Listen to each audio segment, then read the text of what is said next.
A ti o meu viver entrego, sinceramente eu te peço, vem ser comigo, meu Senhor. Tentei ser forte, mas eu já falhei, 1000 vezes já me perguntei por quê.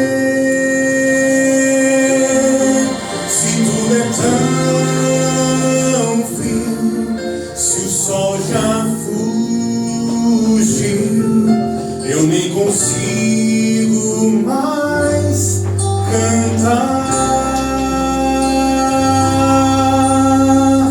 Vem, acalma o meu coração.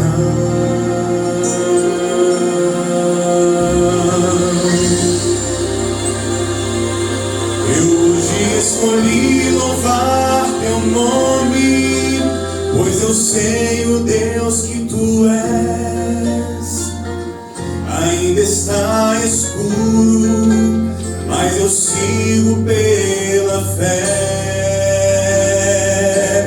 Eu hoje escolhi louvar teu nome, porque esse é o teu querer. O teu amor é vida, essa vida quero ter.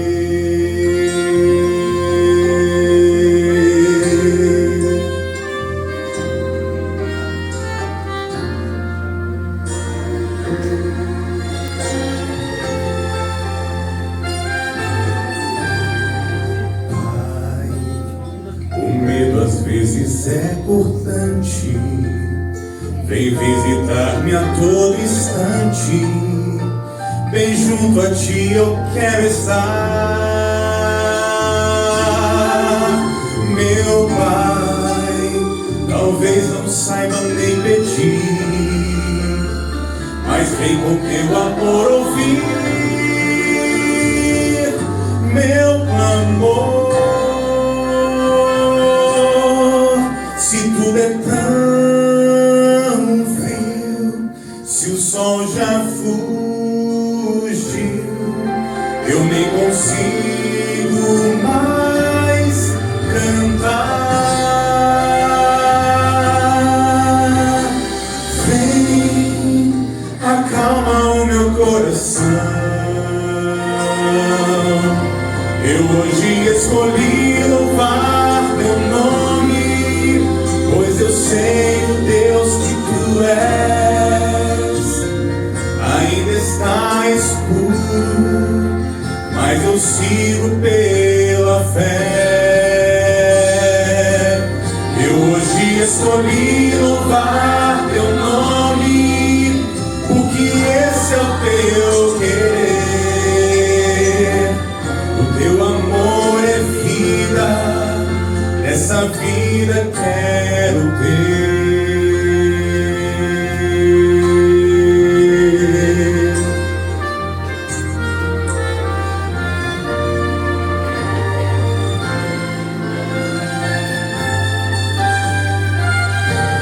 Eu hoje escolhi louvar teu nome, porque esse é o teu querer.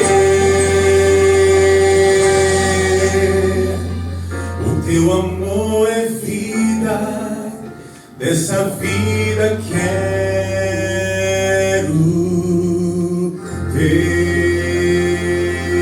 ter.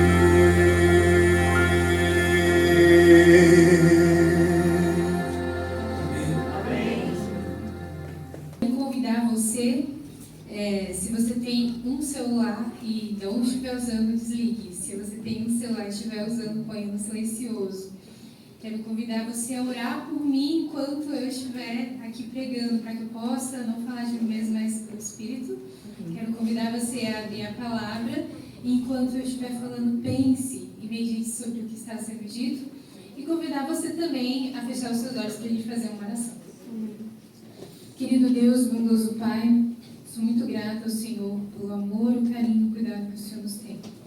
Eu sei, Senhor, que o Senhor já nos falou de formas muito especiais através das músicas, dos louvores, das orações, dos testemunhos. E peço ao Senhor que ao tua palavra ser aberta, o Senhor continue a falar. Que dê o alimento que o teu corpo precisa, Senhor. Que as minhas imperfeições não venham permitir, Senhor, que essa mensagem tenha alguma intervenção, mas que ela possa chegar, assim, de uma forma clara, através da iluminação e inspiração do Teu Espírito na mente e no coração de cada um, em nome de Jesus. Amém. Amém. Bom, eu escolhi um tema que é a fé de Jesus. E esse tema, ele me foi muito relevante ao eu ler um livro do pastor Herbert Douglas. Ele escreveu A Mensageira do Senhor. O título do livro é A Fé de Jesus. Bem fininho, bem gostoso de ler, né? Facinho de vocês digitam na internet, vocês conseguem comprar. E baseado nesse livro é que eu tirei muitos insights da mensagem de hoje. E hoje nós vamos estudar muito a palavra, a gente vai ler muito a Bíblia e o Espírito de Profecia. Espero que vocês gostem de fazer assim, uma viagem na palavra. Então nós vamos começar abrindo a nossa Bíblia em Apocalipse 14. Eu preparei um PowerPoint para que a gente possa conseguir... Obrigada. Para que a gente possa conseguir acompanhar por aqui também, tá bom? Alguns textos a gente vai ter a Bíblia, então a gente acompanha, confere na palavra, mas tem outros que é do Espírito de Profecia, e espero que o PowerPoint me ajude, que ele ficou um pouco modificado quando eu trouxe do PowerPoint do Microsoft Word para o LibreOffice. Ficou um pouquinho modificado, mas espero que dê certo. Então, em Apocalipse 14, o verso 12 diz: aqui está a perseverança dos santos. Aqui estão os que guardam os mandamentos de Deus e têm a fé em Jesus. Quando nós lemos esse verso, ele é um verso bem conhecido. Ele está no final das 3 mensagens angélicas, que são as mensagens que a gente deve proclamar.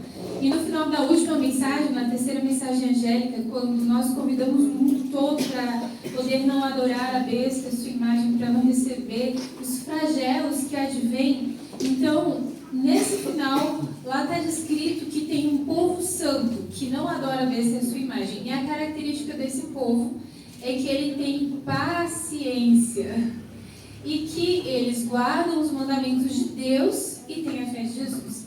Eu acredito que o conceito de paciência e de guardar os mandamentos de Deus é muito conhecido por nós.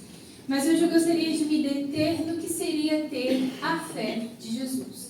Se essa é uma das características do qual o povo santo que vai enfrentar a besta e a sua imagem, que vai enfrentar um tempo de angústia o qual nunca houve, ele precisa ter, eu creio que é uma das coisas que a gente precisa entender de uma forma muito clara, para que isso possa estar na nossa mente e a gente possa compreender o que é a fé de Jesus.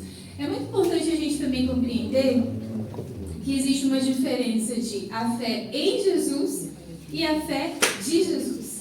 A fé em Jesus é a fé que eu tenho nele como o meu Deus, como meu Criador. A fé que eu tenho de que Ele pode fazer por mim infinitamente mais do que eu penso.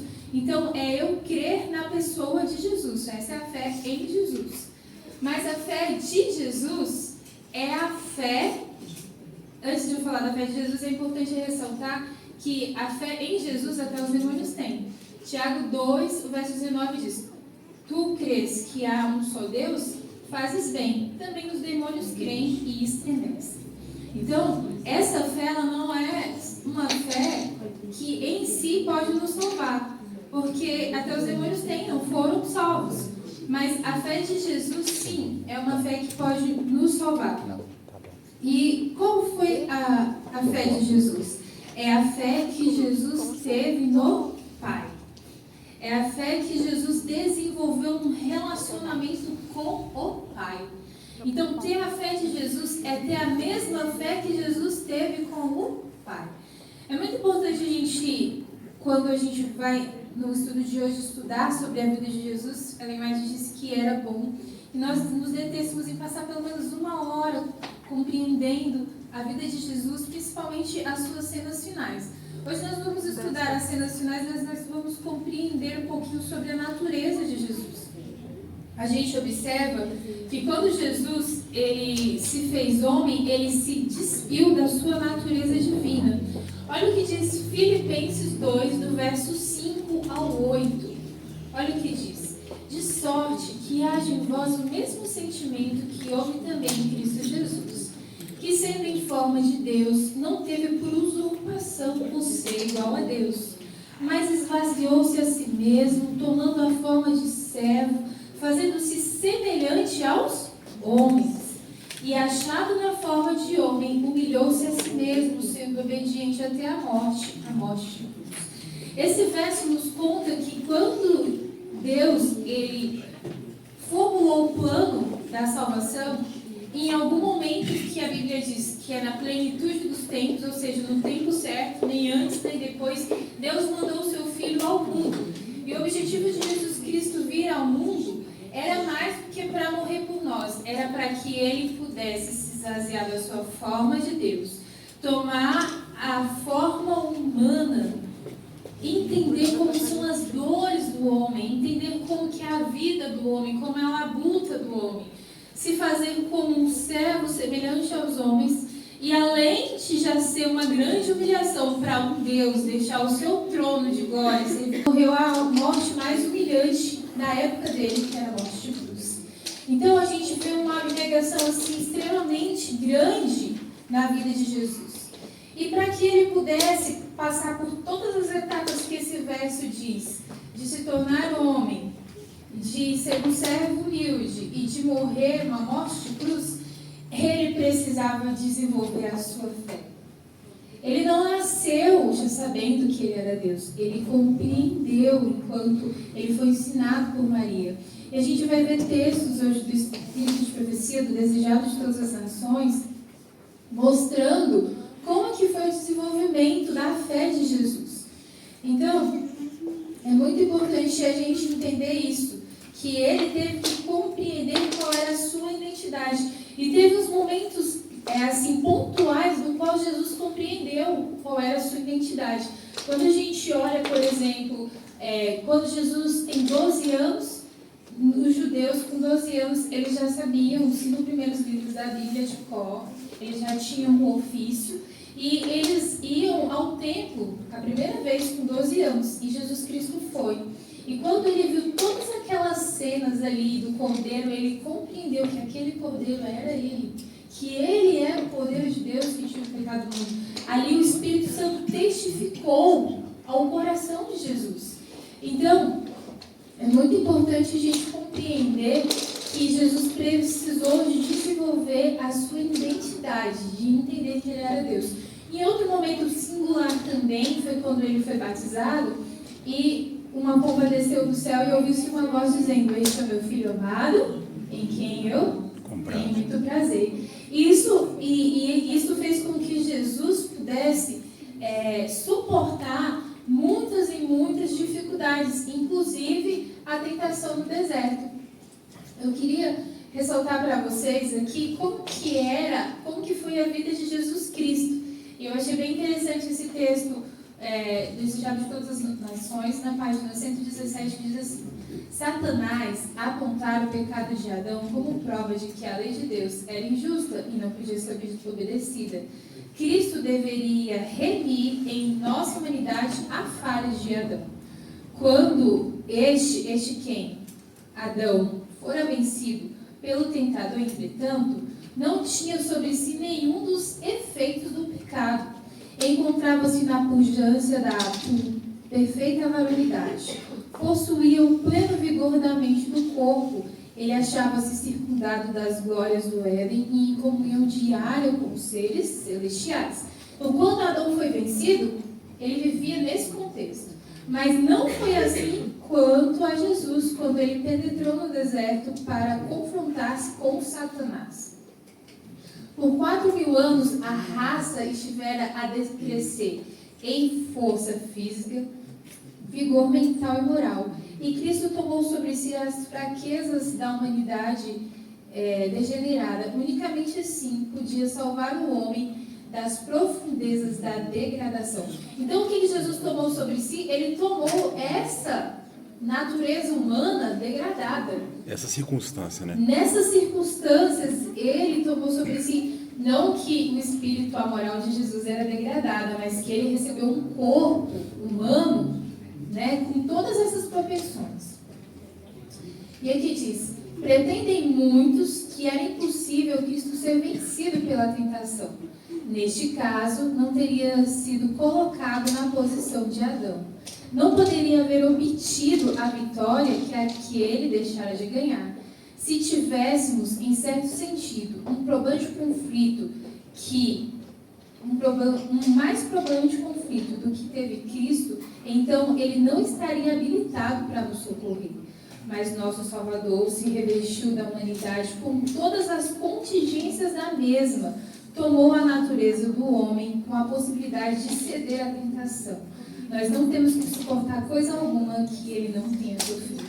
Então veja, Jesus Cristo receber uma natureza humana, um corpo humano, com 4.000 anos de degradação do pecado, receber então esse corpo com todas as contingências da mesma, tendo oportunidade de ceder à tentação. Então ele se esvaziou completamente da sua divindade. Para que ele fosse vencedor, ele precisava desenvolver uma fé muito, muito grande em Deus. E aqui diz ainda mais, do tempo de Adão ao de Cristo, a condescendência própria havia aumentado o poder dos apetites e paixões, tendo eles domínio quase ilimitado.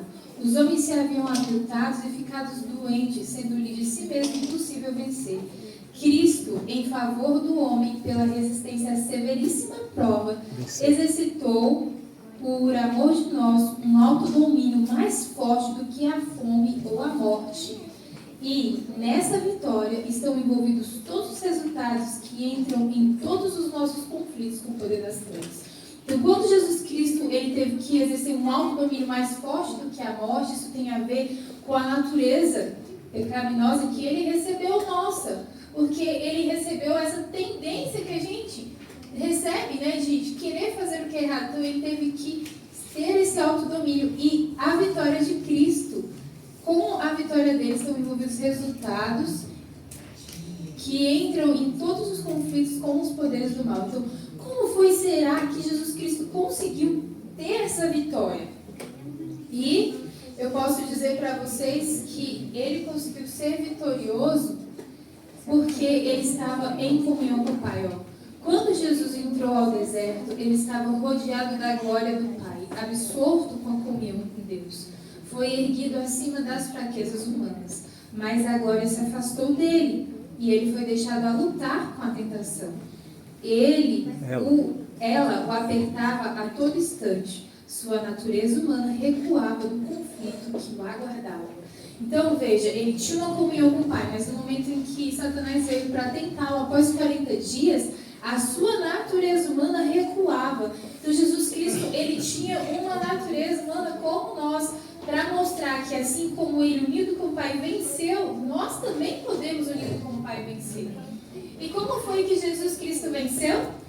1 João 5,4. Aqui está a chave. Porque todo o que é nascido de Deus vence o mundo. E essa vitória que vence o mundo, a nossa fé.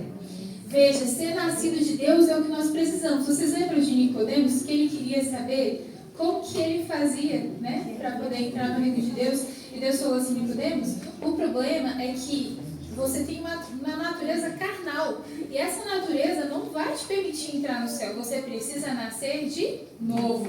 Porque quem é nascido do Espírito é movido pelo Espírito. Então Deus hoje ele nos convida, a cada dia ele nos convida a nos convertermos a Ele, a sermos nascidos do Espírito, a termos uma mente diferenciada, como diz Romanos 12, né? Rogo-vos, pois, irmãos, né, que pela graça de Deus apresente um culto ao Senhor e não vos conformeis com este século, mas renove a sua mente, ou seja nascido do Espírito, nascido de Deus, para que você possa compreender qual seja a boa, perfeita e agradável vontade de Deus.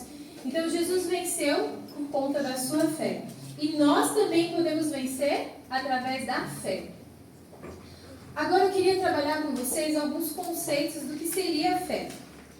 Eu sei que a gente fala muito dessa palavra, mas eu acho que às vezes a gente fala bastante, mas a gente não medita muito. E o texto clássico que define fé é Hebreus 11:1, que diz: ora, a fé é o firme fundamento das coisas que se esperam e a prova das coisas que não se veem. Então, essa definição diz que fé é você acreditar de uma forma firme, né, de que você vai receber coisas que você ainda não viu. É como se você estivesse materializando aquilo de uma forma concreta, mesmo antes de você receber aquilo. Mas talvez esse conceito fique um pouco abstrato. Então eu quis trazer alguns conceitos que o Espírito de Profecia traz sobre fé, que está nos materiais de 1888, escritos por Ellen White, no volume 2, na página 30, que diz assim: a fé se apodera das promessas. Fé não é sentimento. Isso está na página 30. Então, aqui fala que a fé se apodera das promessas. A fé é o crer nas promessas de Deus, é o se apoderar dela para si, é reivindicar ela como sendo sua. E muito interessante que ele diz que a fé não é sentimento, porque às vezes a gente pensa que a fé é como se você tivesse um pensamento positivo, assim, sabe? Como se você estivesse sentindo uma coisa, não, eu tenho fé que se eu fizer tal coisa, assim. Mas a fé, ela não é esse sentimento. A fé, ela está baseada na palavra de Deus. Quando eu faço essa palavra, ela ser real na minha vida, quando eu a reivindico como sendo minha, então eu creio nessas promessas e elas se tornam evidentes para mim. Eu vou dar mais alguns exemplos mais para frente sobre isso. Um outro conceito que traz é que a fé em si mesma é um ato da mente. Ou seja, é um ato que a mente escolhe ter. Assim como eu escolho vir aqui, pegar essa garrafa, tomar água, a fé também é um ato que a minha mente ela escolhe ter. E na página 70 diz: a definição de fé em Jesus Cristo pode ser descrita em poucas palavras. É o ato da alma pelo qual todo o homem é entregue à tutela e ao controle de Jesus Cristo. Ele permanece em Cristo e Cristo habita na alma pela fé como Supremo. Então aqui já faz uma outra definição dizendo que fé é o entregar-se por completo à guarda de Deus, à tutela de Deus, é eu me entregar sem reservas para que Ele possa me controlar. Ó, a tutela é como um pai, né, que tem a tutela do filho, ou seja, ele tem o controle do filho ali, a guarda do filho, e é o controle de Jesus. Então agora, vamos observar como foi que Jesus Cristo, ele desenvolveu a sua fé. E, desejado de todas as nações, ele traz muitas lições para que a gente possa compreender. Eu quero ficar primeiro com esse conceito anterior aqui, que diz que a fé é se apoderar das promessas. Será que isso era visto na vida de Jesus? Eu quero trazer textos para vocês aqui da infância de Jesus. Aqui no Desejado de Todas as Nações diz que Jesus ele teve dias de lutas, é o título do capítulo Desejado de Todas as Nações, porque ele não era compreendido dentro do seu lar. Eu não sei se você se sente um peixe fora d'água em alguns lugares, no trabalho, ou dentro da sociedade, ou até dentro da sua própria casa. Jesus ele não era compreendido e ele sofria bastante.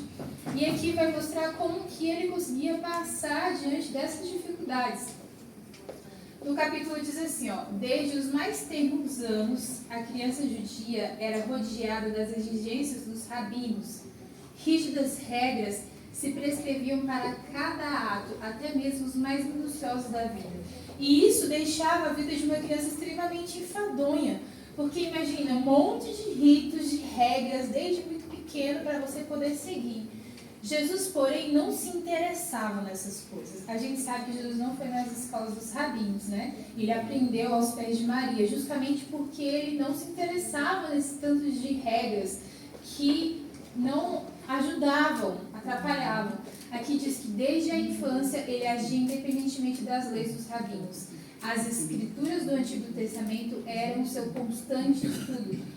As palavras, assim diz o Senhor, lhe estavam sempre nos lábios. Então, como que era a vida de Jesus? Será que ele cria nas promessas de Deus? Será que a fé dele era baseada em reivindicar as promessas de Deus? Aqui já começa a descrever que a vida dele era baseada no assim diz o Senhor. À medida que as condições do povo começavam a ser patentes ao seu espírito, viu que as exigências da sociedade e as de Deus se achavam em conflito, que as regras dos homens, mesmo sendo os maiorais, os pastores da época de Jesus, estavam em conflito com as regras de Deus, com o estudo de Deus. Os homens se estavam afastando da palavra de Deus e exaltando as suas próprias invenções. Observavam ritos, tradições que nenhuma virtude possuía.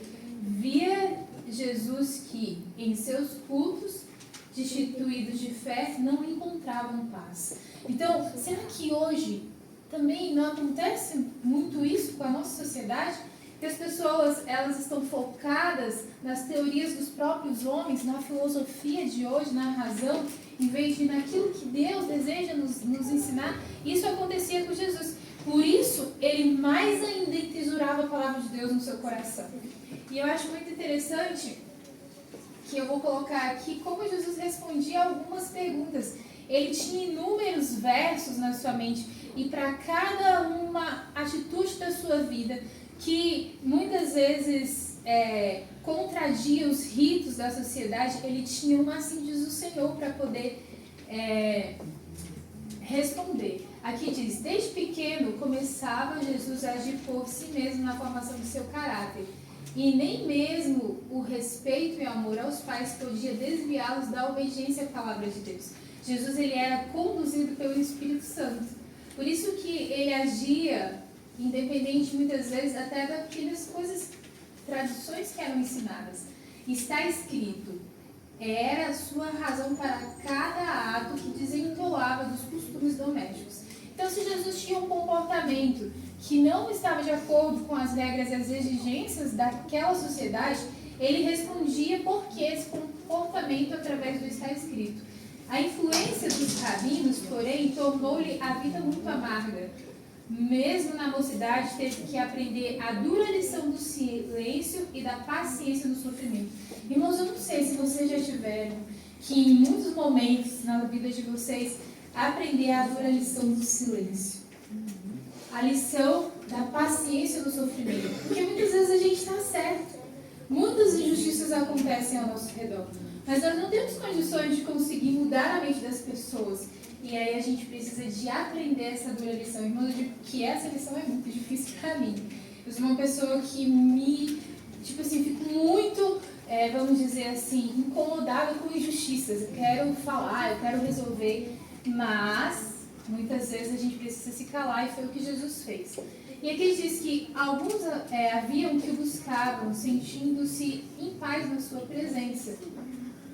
E diz que muitas vezes as pessoas perguntavam para ele assim, os jovens companheiros insistiam em que ele fosse com eles para poder fazer algumas coisas que não eram certas, para manchar a sua vida imaculada. Jesus, ele era inteligente e animoso e gostava da companhia das pessoas, mas essas pessoas se impacientavam com ele porque ele era muito escrupuloso, né? E falava para ele que ele tinha um espírito estrito e rígido. Irmãos, alguém já se impacientou com você, por você ser do jeito que você é? Ai, mas que coisa, você não come nada. Gente, mas, poxa, você não frequenta. É só um lugarzinho assim, você vai ter uma musiquinha lá, mas você não precisa beber, só vai, né? Mas, poxa, por que você se veste desse jeito? Porque não pode ser como todo mundo. Gente, isso acontecia com Jesus. E Jesus respondia, está escrito, como purificará o mancebo o seu caminho? Observando-o conforme a tua palavra. Eu escondi a tua palavra no meu coração para não pecar contra ti. Salmo 119, 9 e 11. Então a gente vê que Jesus, para cada coisa na sua vida, ele tinha uma ligação tão íntima com o Pai. Ele reivindicava pela fé a palavra de Deus, que isso fazia o ser vitorioso nos conflitos. Olha outra pergunta. Quando perguntavam a Jesus muitas vezes, por que você se aplica em ser tão singular, tão diferente de todos nós? Está escrito, ele diz, bem-aventurados os que trilham um caminho reto e andam na lei do Senhor. Bem-aventurados os que guardam os seus testemunhos e o buscam de todo o coração, e não praticam iniquidade, mas andam em seus caminhos. Salmo 119, 1 a 3. Então, para cada pergunta, Jesus tinha uma resposta na palavra. Quando interrogado acerca dos motivos por que não tomava parte nos frívolos passatempos dos jovens de Nazaré, vocês lembram de Natanael falando, mas pode vir alguma coisa boa de Nazaré? Porque Nazaré era tido como uma cidade onde vinham coisas boas de lá, onde os jovens praticavam frivolidades, onde não era bom, sei lá. Que lugar por aqui, gente, que não é bom? Salto. Salto não é bom? Vou colocar aqui. Mas vem cá, lá na favelinha do Morro do Rio de Janeiro pode vir alguma coisa boa? Então, vamos dizer assim. E Jesus, ele era convidado para esses passatempos. Mas olha o que ele respondia. Está escrito, eu folgo mais com o caminho dos teus testemunhos do que todas as riquezas. Em teus preceitos meditarei e olharei para os teus caminhos. Recriar-me-ei nos teus estatutos, ou seja, eu vou me deleitar, eu vou me recriar, vou descansar nos teus estatutos. Não me esquecerei da tua palavra. Gente, Jesus tinha a palavra tão entesourada em si, que ele tinha um assento do Senhor para cada coisa da sua vida. E o assento do Senhor vinha na sua mente para livrar ele da vereda errada, para livrar ele de se desviar para o caminho do mal. E foi assim que ele viveu uma vida sem pecado. Por quê? Porque ele era Deus? Porque ele tinha as prerrogativas de Deus? Não, aqui diz que se ele tivesse qualquer vantagem a mais do que nós, ele não podia ser uma oferta em nosso lugar. Não foi por isso, foi porque ele tinha uma comunhão com Deus e ele entesourava a palavra de Deus no seu coração. É muito interessante a gente pensar sobre isso, porque obedecer e crer na palavra de Deus era a chave. Agora, será que Jesus Cristo, o outro conceito que a gente estudou que fé é o ato da alma de se entregar à tutela e ao controle de Deus. Será que Jesus Cristo, ele tinha a sua vida entregue à tutela e ao controle de Deus? Porque se ele era Deus, e se aqui na Terra ele estava agindo como Deus, ele não precisava de ser guiado por nada, porque Deus é Deus, certo? Deus não precisa de ser guiado por outra coisa. Mas como aqui na Terra ele não estava agindo com as suas prerrogativas divinas, mas ele esvaziou-se a si mesmo, tomou a forma de um servo, tomou a forma de um homem, e foi humilde até a morte de cruz, a gente vai observar que se então, como humano aqui na Terra, vivendo como cada um de nós vive hoje, Jesus Cristo, ele agia por si mesmo, ou se ele tinha uma vida entregue à tutela do Pai. Tem muitos versos na Bíblia, mas eu separei alguns. João 5,30, olha o que Jesus diz. Eu não posso de mim mesmo fazer coisa alguma. Como ouço, assim julgo. Ou seja, como ele ouvia do Pai, como o Espírito Santo testificava na mente dele, ele julgava. Irmãos, Deus deseja que a gente tenha uma conexão tão grande com o Espírito e que nossa alma esteja tão esvaziada e limpa pelo poder do Espírito, que o Espírito possa habitar, que nós possamos compreender e ter um dom, que é o dom do discernimento do Espírito. Eu não sei se você já teve essa experiência, mas se você não teve, você precisa ter. Do Espírito testificar o seu Espírito. Do Espírito Santo testificar para você. Às vezes você vê aquela pessoa falando alguma coisa, o Espírito te testifica, te dando discernimento da conduta daquela pessoa, daquilo que está acontecendo. Hoje, alguma situação muito emaranhada que está acontecendo ao seu redor, na sua vida, o Espírito te testifica. Então, o Espírito testificava para Jesus, porque como ele ouvia, ele julgava. E o meu juízo é justo, porque não busco a minha vontade, mas a vontade do Pai que me enviou. Então, a vida de Jesus estava entregue à tutela do Pai, ao controle do Pai. Olha esse outro verso.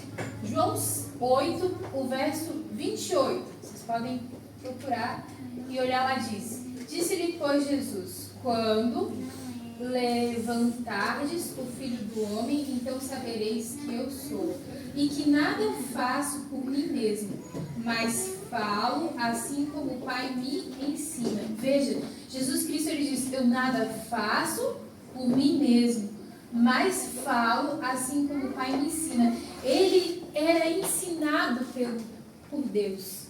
Assim como quando ele foi lá no templo com 12 anos, que ele viu as cenas ali do cordeiro, que ele entendeu os rituais, que ele nunca tinha ido ao templo, e o Espírito testificou o Espírito dele que ele era aquele cordeiro que viria morrer, e ele entendeu o plano da salvação de uma forma assim linda. Depois vocês leem Desejar por Todas as Nações, esse capítulo quando Jesus vai ao templo, a gente vai observar que ali o Espírito testificou a ele e ensinou a ele. E aqui esse próprio verso diz que o Pai ensinava as coisas a Jesus e ele falava assim como o Pai ensinava.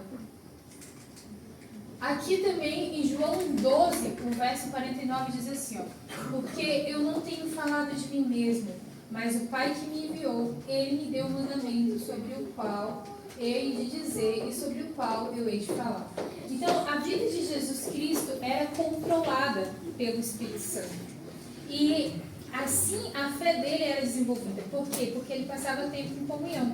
Em Marcos 1,35 diz que, e levantando-se cedo de manhã, muito cedo, fazendo ainda escuro, saiu e foi para um lugar deserto e ali orava. Esse é um dos versos que descreve a vida de comunhão de Jesus Cristo. Irmãos, sabe qual é o problema da gente não ter uma vida como a que Jesus teve? De a gente não ter o poder que ele teve? É porque nós não passamos tempo em comunhão com o Espírito. Nós não entesouramos a palavra de Deus no nosso coração. Nós não nos esforçamos para acordar cedo. O Espírito de Profecia diz que nem um raio de luz pegava Jesus na cama. E ele sempre estava antes de joelho em oração. Diz que às vezes ele passava noites inteiras orando, pedindo, Senhor, me dá poder. Amanhã eu vou ter um novo dia, eu vou precisar de abençoar pessoas, eu vou precisar de curar enfermos, eu vou precisar de falar da tua palavra, me dá a palavra que eu devo falar. E diz que a geada, muitas vezes, ela estava sobre o cabelo de Jesus, e Jesus posição de oração nos lugares da natureza deserta, orando, pedindo para que ele pudesse ser alimentado, para que ele esvaziasse sobre as pessoas, para que ele fosse cheio do poder, para que ele pudesse transmitir a outras pessoas. E esse é a grande dificuldade nossa. Só que, irmãos, nós vemos aqui no início do texto que a característica dos santos é que eles têm a fé de Jesus. E, irmãos, nós vamos precisar de uma fé como essa. Olha,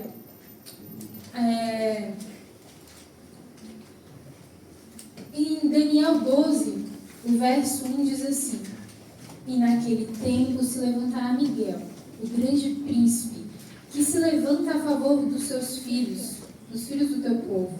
E haverá um tempo de angústia, qual nunca houve, desde que houve nação, até aquele tempo. Mas naquele tempo livrar-se-á o teu povo, todo aquele que for achado escrito no livro. Veja, porque nós precisamos de ter a fé de Jesus? Porque nós vamos entrar dentro em breve em um tempo chamado, na Bíblia, de um tempo de angústia. Um tempo de angústia qual nunca houve sobre a terra. Se para vocês o Covid foi angustiante, multiplica muitas vezes mais. Se as grandes guerras que houve no mundo foi angustiante, multiplica muitas vezes mais. É um tempo de angústia qual nunca houve. E diz que nesse tempo, Jesus Cristo vai ter que se levantar para defender o seu povo. Ainda em Mateus diz que se esses tempos não fossem abreviados, nem os santos poderiam escapar. E sabe, nós precisamos de ter uma fé que crê na palavra de Deus. Precisamos entender que a mesma palavra que disse haja luz e houve luz, ela tem poder criativo em si. É uma palavra tão poderosa, tão criativa, que se Jesus Cristo ele disser assim, essa sombrinha, é vermelha, mas a gente está vendo que é preta, né? Na mesma hora ela fica vermelha, porque a palavra de Deus não mente e ela tem poder criativo em si. Então, a palavra de Deus, ela exorta a fazer coisas assim, que para nós humanos é extremamente possível. Mas a Bíblia diz assim, que tudo é possível ao que crê. Né? Nós podemos ver vários episódios, né, de pessoas que receberam o poder e receberam o que estavam precisando porque creram. Aquela mulher que tinha fluxo de sangue, ela pensava na sua mente, se eu somente tocar na veste dele, eu vou ficar curada. E ela creu e ela ficou curada. Em outro momento, Jesus descia do monte, um leproso chegou até ele e falou, Jesus, se você quiser, eu posso ficar limpo. E Jesus olhou para ele e falou, eu quero, fica limpo. Veja, quando nós temos fé, a fé de crer que a palavra de Deus é nossa, quando Jesus disse assim para nós, sou eu que opero em você, eu querer o efetuar. Você fala assim, eu creio, opera em mim, eu querer o efetuar. Aquela palavra que diz assim, aquele que começou essa boa obra em você, vai completá-la até o dia de Cristo Jesus. Se você reivindicar essa palavra e dizer, Senhor, eu creio, que olhando para mim não tem como, eu estar pronta quando o Senhor voltar. Mas a tua palavra diz que o Senhor começou uma boa obra e o Senhor vai terminar. E eu creio, eu reivindico para mim. Amém. O Senhor também diz lá em Salmos 30, verso 8, que diz assim, eu instruir-te-ei, eu te mostrarei o caminho que você deve seguir, e debaixo das minhas vistas eu te darei conselho. Se você orar e falar, Senhor, eu quero a tua instrução, porque o Senhor prometeu, o Senhor fala, eis aqui, eu vou dar para você. Você Amém. pediu, você vai receber. A fé de Jesus, ou ele poder curar os demônios, ou ele poder fazer tantos milagres, essa fé veio, irmãos, porque ele cria na palavra, porque ele tinha conexão com o Espírito, porque o Espírito testificava o coração dele. Irmãos, isso é justiça pela fé. Jesus, ele deseja nos salvar, e a gente crendo que ele é poderoso para nos salvar, ele nos salva. Mas ele não quer só nos salvar, ele quer nos comunicar poder para viver uma vida santa. Nós não temos em nós poder, mas quando nós entregamos a nossa alma à tutela do Senhor, ao controle do Senhor, ele pode sim controlar a nossa alma. E nós precisamos de crer que ele é poderoso. Nós precisamos de fazer como o centurião. O centurião, quando foi lá pedir para o Senhor Jesus, para que ele pudesse ter o filho salvo, Jesus falou, tá bom, eu vou com você. Ele falou, não, eu não sou digno de que você entre na minha casa. Apenas dê uma palavra, o poder da palavra. Gente, a gente tem que entender que a palavra, ela é criativa em si. Ela tem poder de nos transformar. Nós temos muitas dificuldades, nós temos defeitos de caráter dados e cultivados para o mal. Avareza, coisas ruins dentro do nosso coração, orgulho, pecados do coração que os outros não conhecem, mas Deus conhece. E nós precisamos de fazer uma limpeza. E para que Jesus possa fazer essa limpeza, nós precisamos de fazer uma única coisa, permitir. Consentir que o Senhor faça isso.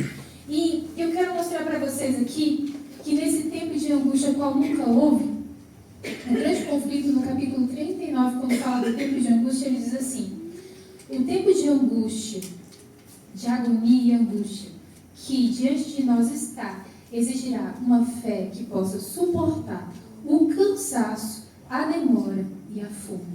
Uma fé que não desfaleça, ainda que severamente provada. O tempo de graça é concedido a todos, a fim de que se preparem para essa ocasião. Hoje Deus está nos convidando a ter a fé de Jesus. Nós vamos precisar dessa fé. Imagina uma fé que suporta o cansaço. Sabe quando você está exaurido do dia, você chega em casa, você ainda tem que caminhar uma milha a mais para ou arrumar a casa ou para fazer comida, mas você queria sentar e que a comida estivesse pronta? Uma fé que suporta o cansaço. Mas só que a gente vai estar cansado das perseguições das pessoas, das coisas que vão estar acontecendo no mundo, vai estar um caos.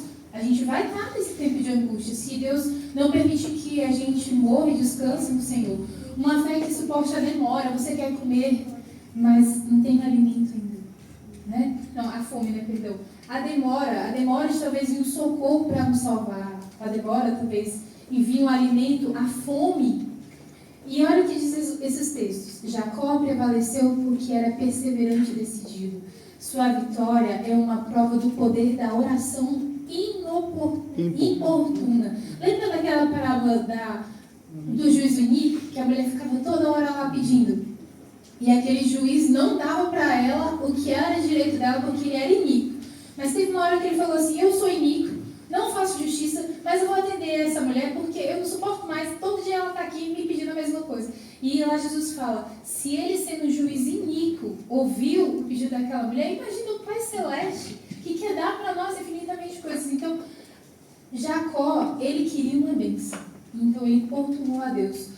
Todos os que lançarem mão das promessas de Deus, como ele fez, e como ele forem fervorosos e perseverantes, serão bem-sucedidos como ele foi. Lembra que uma das características do povo de Deus, aquele que perseverar até o fim será salvo. Bem-aventurado o homem que suporta com perseverança a prova, porque depois de ter sido aprovado, receberá a coroa de Deus, que Deus preparou para aqueles que o amam. Os que não estão dispostos a negar o eu, a sentir verdadeira agonia perante a face de Deus, a orar longa e fervorosamente rogando-lhe, as bênçãos não obterão. Viu? Orar longa e demoradamente, com fervor, crendo que você vai receber.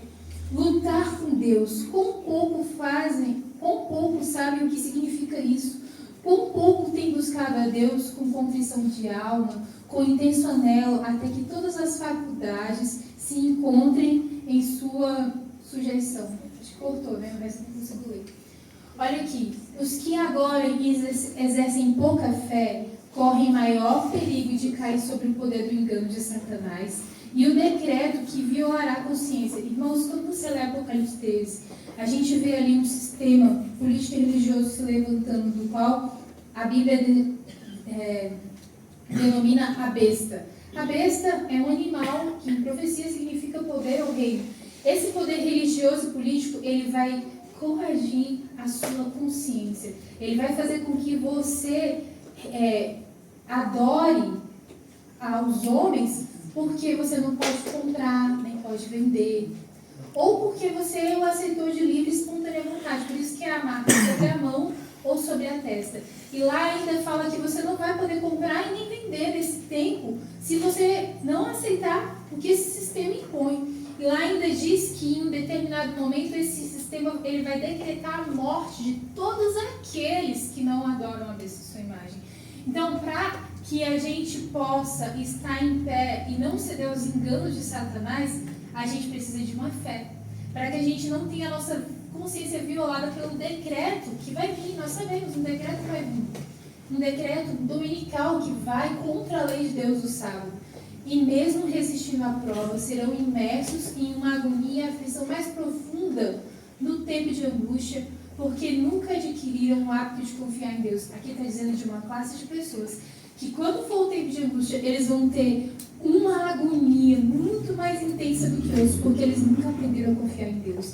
As lições de fé, as quais negligenciaram, serão obrigados a aprender sobre a pressão terrível do desânimo.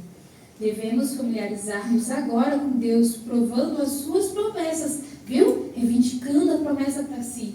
Os anjos registram todas as orações fervorosas e sinceras. Devemos, de preferência, dispensar as satisfações egoístas do que negligenciar a hora da comunhão. Muitas vezes a gente acorda tão atrasado, né? Lutando contra o tempo, pensando nos cuidados da vida, que a gente tem que levantar, trabalhar, para poder cuidar da nossa família, e a gente negligencia a hora de comunhão. Aqui diz que é melhor que a gente negligencie prazeres egoístas, mas talvez, irmãos, é melhor que a gente negligencie o chegar no horário no trabalho. Se a sua vida é controlada por Deus, o seu trabalho não é o seu Deus. Quem te dá a comida é Deus. Lá diz que Ele que te dá a comida, Ele te veste e Ele cuida de você. O seu trabalho é onde você, de uma forma disfarçada, é uma bênção para outras pessoas. Então, se Deus está no controle da sua vida, Ele sabe que você tem que chegar no horário, Ele sabe porque aquele dia você não conseguiu acordar a tempo. E Ele sabe que você preferiu buscar Ele antes de qualquer outra coisa. Devemos, de preferência, a maior pobreza, a máxima abnegação, tendo a sua aprovação, é melhor do que as riquezas, honras e comodidades e amizades sem Ele. Devemos tomar tempo para orar. Se consentimos que a mente se absorveu com os interesses mundanos, o Senhor talvez... Queria poder ler um pouquinho mais, porque está para baixo, né? Desconfigurou um pouquinho, mas tá bom. Olha o que diz aqui. Os jovens não seriam seduzidos pelo pecado se recusassem a entrar por qualquer caminho, a não ser que pudessem rogar as bênçãos de Deus sobre mesmos. Se os mensageiros que levam a última e solene mensagem do mundo orassem rogando as bênçãos de Deus, não de maneira fria e descuidosa, ociosa, mas fervorosamente e com fé, como fez Jacó, encontrarão muitos lugares onde poderiam dizer: temos visto o Senhor face a face, a nossa alma foi salva. Então, aqui fala que nós vamos entrar num tempo de angústia e que se hoje nós aprendêssemos a comungar com Deus, Deus abriria as portas para que a gente pudesse entrar por lugares onde a gente não tem condições de entrar hoje e a gente teria a experiência de viver Jesus face a face. Eu quero ler 2 últimos textos, mas aqui não está muito legal, deixa eu pegar o livro aqui para a gente terminar, que fala ainda um pouquinho mais sobre fé. Diz assim: o tempo de angústia, como nunca houve, está prestes a irromper sobre nós. E nós necessitamos de uma experiência que agora muitos não possuem e que são demasiados indolentes para obter. Irmãos, Deus está nos chamando para a gente sair da indolência, para que a gente possa obter uma fé que a gente não tem ainda. Aqui diz assim, Satanás encontra no coração humano algum ponto no qual ele pode ficar em pé, algum desejo pecaminoso acariciado por meio do qual a tentação pode ganhar o seu poder. Mas nós devemos falar como Jesus falou. Jesus disse: aí vem o príncipe deste mundo e eu nada tenho com ele, ele nada tem em mim. Só vamos conseguir resistir nesse tempo se no nosso coração não tiver nada do mundo, não tiver nada de Satanás. E aqui diz assim, Satanás nada pôde achar no Filho de Deus para que ele pudesse ganhar a vitória. Ele havia observado o mandamento do seu pai e não havia nele nenhum pecado que Satanás pudesse usar como vantagem. Esta é a condição na qual deve ser achado aqueles que irão estar em pé no tempo de angústia. Amém. E o meu apelo para vocês é esse daqui, que eu estou vendo que não vou conseguir ler todo, vou ler daqui. É nessa vida que devemos nos separar do pecado e mediante a fé no sangue expiatório de Cristo. Nosso precioso Salvador nos convida a nos unirmos a Ele, a ligar a nossa fraqueza com a sua força, a nossa ignorância com a sua sabedoria, a nossa indignidade aos seus méritos. A providência de Deus é uma escola na qual nós devemos aprender a mansidão e a humildade de Jesus. O Senhor está pondo diante de nós não o caminho que escolheríamos, mas no que escolheríamos, o qual nos pareceria mais fácil e agradável, mas os verdadeiros objetivos da vida. Nossa parte é colaborar com as agências que o céu emprega na obra de conformar nosso caráter ao modelo divino. Ninguém pode negligenciar ou procrastinar esta obra sem um terrível perigo para suas almas. Então, Deus está dizendo assim hoje para nós: os anjos do céu, eles estão fazendo uma obra. Eu estou fazendo uma obra. O Espírito Santo está fazendo uma obra de convencimento, de limpeza no seu coração do pecado. E estou querendo desenvolver em você o meu caráter, a fé que eu tive. E a pergunta para nós hoje é: quem deseja crer e reivindicar as promessas de Deus no seu coração?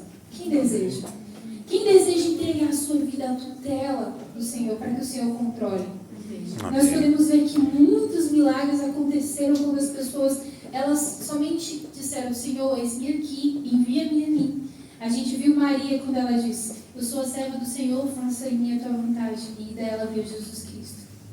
A gente vê Gideão dizendo, tá bom, eu vou, e aí ele obtém a vitória sobre os midianitas. E Moisés falando para o povo, marche, estendendo a vara e o mar se abrindo. Quando nós permitimos que o Senhor Jesus, Ele faça a sua obra em nós, então grandes coisas Ele pode fazer por nós. Amém. Olha, hoje o nosso apelo é esse, que nós possamos pedir ao Senhor para nos dar a fé dEle e possamos permitir que Ele atue em nós. Nesse momento, o meu esposo vai cantar, e se no seu coração você tiver o desejo de receber essa última oração de entrega, pedindo ao Senhor a fé de Jesus, pedindo ao Senhor para que você possa ser entregue totalmente à tutela de Jesus Cristo, você se coloque em pé, que depois nós vamos orar.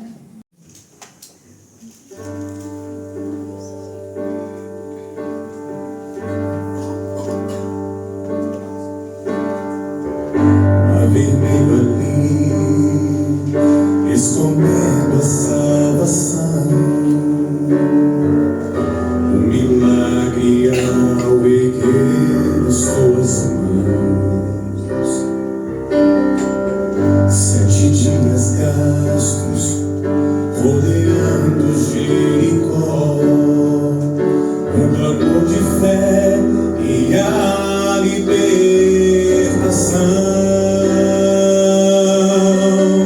Pessoas tão comuns como eu e você, permitindo Deus usar o seu poder.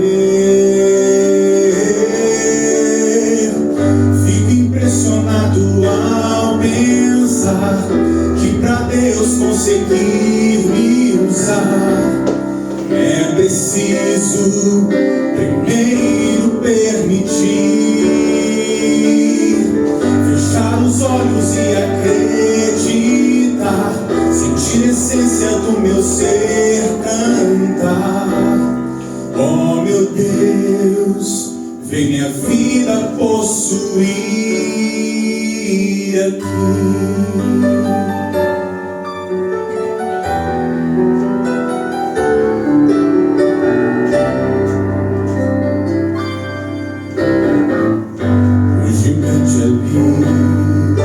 Bloqueando a luz do sol, 5 pedras pra fazer o chão tremer. Uma gravidez dias antes de casar, a emoção de ver Jesus nascer. Pessoas tão comuns como eu e você, permitindo Deus usar o seu poder. Fico impressionado ao pensar que para Deus conseguir me usar é preciso primeiro permitir, fechar os olhos e acreditar, sentir a essência do meu ser cantar. Oh meu Deus, vem minha vida possuir aqui o Deus que é infinito em saber, escolheu usar a limitação do meu ser. Se eu apenas permitir,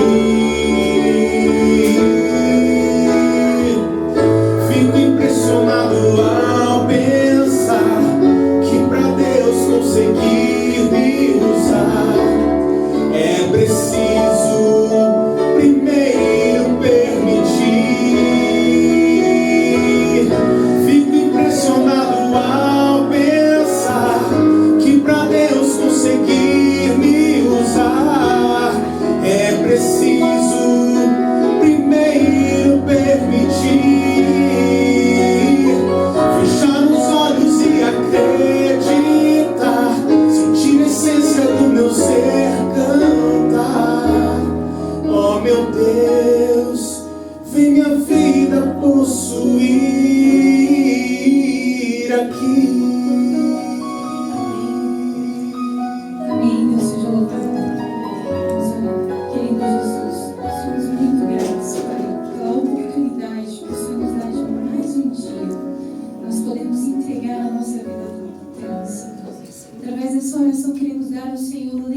unidade no conflito entre o bem e o mal, Senhor. De poder atuar de uma forma poderosa em nossa vida, Senhor. Queremos, Senhor, dizer ao Senhor que cada cantinho do nosso coração, o Senhor tem permissão, Senhor, de entrar, de limpar do pecado, da sujeira, de varrer, de habitar, Senhor. Ó Senhor Jesus, queremos dizer ao Senhor que o Senhor tem permissão, Senhor, de poder fazer a obra que o Senhor começou e que o Senhor pretende terminar, de nos dar o caráter de Jesus Cristo, a fim de que a gente possa entrar nas mansões celestiais. Amém. Ó Senhor, muito obrigado porque o Senhor é um cavalheiro, o Senhor não entra em nenhuma parte, Senhor, da nossa vida que a gente não queira permitir. Mas, Senhor, estamos nesse momento, Senhor, dedicando através de nos colocarmos em pé e dizermos diante de Deus, diante dos anjos, diante dos demônios de Satanás, de que nós permitimos, Senhor, que o Senhor faça essa atuação, de que aquilo que às vezes a gente ainda está cego, a gente não consegue enxergar, que precisamos mudar e melhorar na nossa vida, que o Senhor possa nos trazer a clareza. Queremos clamar nesse momento, Senhor, os remédios que o Senhor prometeu dar lá ao Odisseio, Senhor. Precisamos de colírio, Senhor, que é o discernimento espiritual, a atuação do Espírito Santo. Precisamos de vestes, Senhor, que é a justiça de Cristo em nós. Entendemos, Senhor, que não é nada de bom em nós, que sem Ti nós não podemos fazer nada, mas que quando somos nascidos do Espírito, quando nos entregamos à Tua tutela, o Senhor pode fazer através de nós. Senhor, também precisamos, Pai, de sermos ricos, de comprarmos o ouro, que é a fé e o amor. A fé, Senhor, que opera pelo amor e purifica a nossa alma.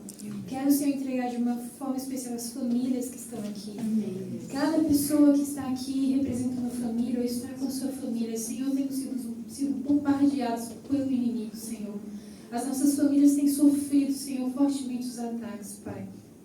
Nós sabemos que Satanás anda como um leão, porque ele sabe que pouco tempo resta para ele e que a sentença dele já é desfeita, mas ele quer, Senhor, que nós não possamos conseguir atingir aquilo que o Senhor sonhou para nós.